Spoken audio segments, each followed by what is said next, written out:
The Los Angeles Unified School District and Associated Administrators of Los Angeles have reached an agreement regarding how to bring students and staff back to campus for in-person instruction, one of several agreements the district has been negotiating with its employee groups. Although district officials have said they hope to see a general reopening of schools in January if possible, no plans have been firmed up, as the district continues to negotiate with the teachers' union and other employee groups, and as they continue to monitor the current spike in coronavirus cases.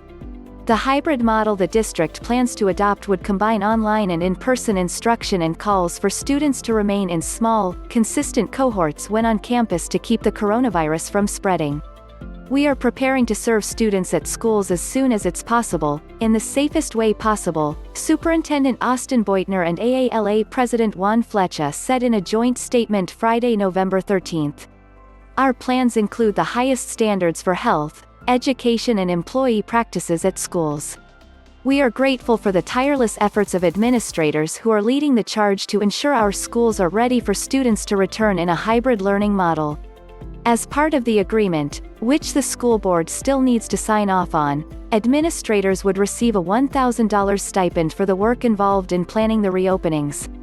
This includes, among other tasks, making sure all staff and students are tested for COVID-19 before they return to school and preparing the campus so that social distancing standards can be maintained.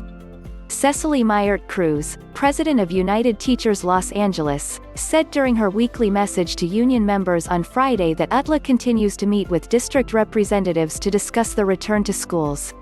While district officials have said January would be the earliest the LAUSD would call for a general reopening of schools, that doesn't mean January is certain, she cautioned.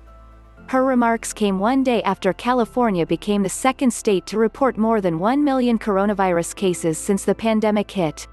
The nation is facing another surge, and on Friday, New York City Mayor Bill de Blasio announced that schools in the nation's largest school district might close again as early as Monday due to a surge in COVID-19 cases. Not a day goes by that I don't talk with a teacher or a parent on how deeply they want to be back to in-person teaching. We know our babies need it, and we are aching to be back, but only when it's safer, Myart-Cruz said. Throughout this difficult period of unprecedented health risks to students and staff, LAUSD and UTLA have been in agreement that science-based standards must be the guide for physically reopening schools. Quote,